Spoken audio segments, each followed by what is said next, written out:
ಎಲ್ಲರಿಗೂ ನಮಸ್ಕಾರಗಳು. ನಾನು ನಿಮ್ಮ ಮನೆ ಮಗಳು ಅಂಜಲಿ. ತಮಗೆಲ್ಲರಿಗೂ ಅಂಜಲಿ ಡಿವೋಷನಲ್ ಚಾನೆಲ್ಗೆ ಸ್ವಾಗತ.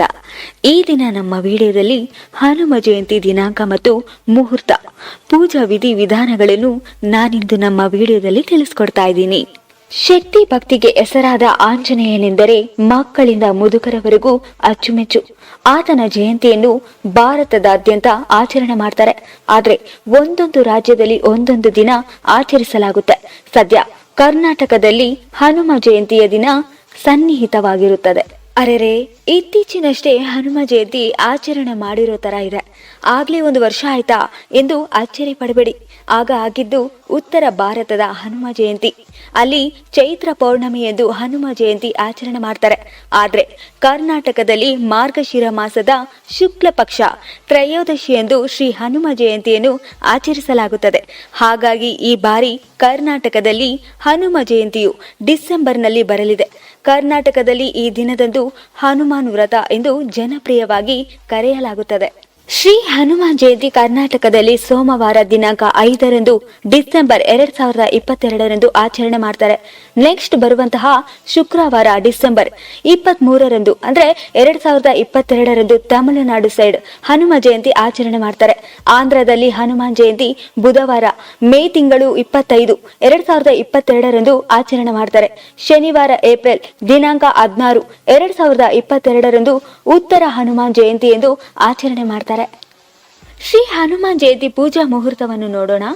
ತ್ರಯೋದಶಿ ತಿಥಿ ಪ್ರಾರಂಭ ದಿನಾಂಕ 5 ಡಿಸೆಂಬರ್ 2022 ಬ್ರಹ್ಮ ಮುಹೂರ್ತ ಅಂದ್ರೆ ಬೆಳಗ್ಗೆ 5:57ಕ್ಕೆ ಪ್ರಾರಂಭವಾಗುತ್ತೆ.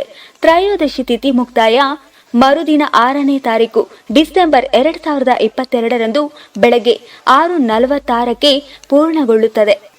ಭಕ್ತರು ಈ ದಿನ ಹನುಮಾನ್ ಚಾಲಿಸ ಮತ್ತು ಹನುಮ ಅಷ್ಟಕವನ್ನು ಪಠಿಸಬೇಕು. ಹೆಚ್ಚಿನ ಭಕ್ತರು ಈ ದಿನ ಉಪವಾಸವನ್ನು ಮಾಡ್ತಾರೆ.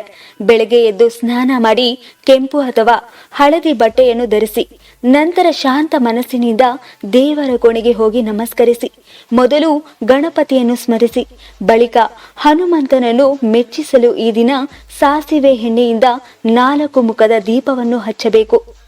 ದೀಪ ಹಚ್ಚುವಾಗ ಓಂ ಶ್ರೀ ರಾಮದೂತ ಹನುಮತೆ ನಮಃ ದೀಪಂ ದರ್ಶಯಾಮಿ ಎಂದು ಮಂತ್ರವನ್ನು ಹೇಳಿಕೊಳ್ಳಿ. ನಂತರ ಹನುಮನಿಗೆ ಸಿಂಧೂರವನ್ನು ಅರ್ಪಿಸಿ ಬಳಿಕ ಸಾಸಿವೆ ಎಣ್ಣೆ, ತೆಂಗಿನಕಾಯಿ ಮತ್ತು 21 ವಿಳೆದೆಳೆಗಳಿರುವಂತಹ ಹಾರವನ್ನು ಅರ್ಪಿಸಿ ಜೊತೆಗೆ ದಾಸವಾಳ ಮತ್ತು ಗುಲಾಬಿ ಹೂ ಸೇರಿದಂತೆ ಕೆಂಪು, ಹಳದಿ, ಕೇಸರಿ ಬಣ್ಣದ ಹೂಗಳನ್ನು ಅರ್ಪಿಸಿ ಕಡೆಯಲ್ಲಿ ಲಡ್ಡು, ಬಾಳೆಹಣ್ಣು, ಪೇರಳೆಹಣ್ಣು ಇತ್ಯಾದಿಯನ್ನು ನೈವೇದ್ಯವಾಗಿ ಮಾಡಿ ಇಡಿ. ಹನುಮಾನ್ ಚಾಲಿಸ ಮತ್ತು ಸುಂದರ ಕಾಂಡವನ್ನು ಪಠಿಸಿ ರಾಮ ಧ್ಯಾನವನ್ನು ಮಾಡಿ ಸಾಧ್ಯವಾದರೆ ಈ ದಿನ ಆಂಜನೇಯನ ದೇವಾಲಯಕ್ಕೆ ಭೇಟಿ ನೀಡಿ ಸೇವೆ ಸಲ್ಲಿಸಿ. ಎಲ್ಲರಿಗೂ ಶುಭವಾಗಲಿ. ಇನ್ನೂ ಹಲವಾರು ಮಾಹಿತಿಯನ್ನು ತಿಳ್ಕೋಬೇಕು ಅಂತ ಅಂದ್ರೆ ನಮ್ಮ ಚಾನೆಲ್ನ ಸಬ್ಸ್ಕ್ರೈಬ್ ಮಾಡ್ಕೊಳ್ಳಿ. ಅದೇ ರೀತಿ ವಿಡಿಯೋ ಇಷ್ಟವಾಗಿದ್ದಲ್ಲಿ ಲೈಕ್ ಮಾಡಿ. ಈ ಒಳ್ಳೆ ಮಾಹಿತಿಯನ್ನು ನಿಮ್ಮ ಫ್ರೆಂಡ್ಸ್ಗೂ ಶೇರ್ ಮಾಡಿ. ಹಾಗೆಯೇ ಕಾಮೆಂಟ್ ಮುಖಾಂತರ ನಿಮ್ಮ ಅಭಿಪ್ರಾಯವನ್ನು ತಿಳಿಸಿ. ಶುಭಮಸ್ತು.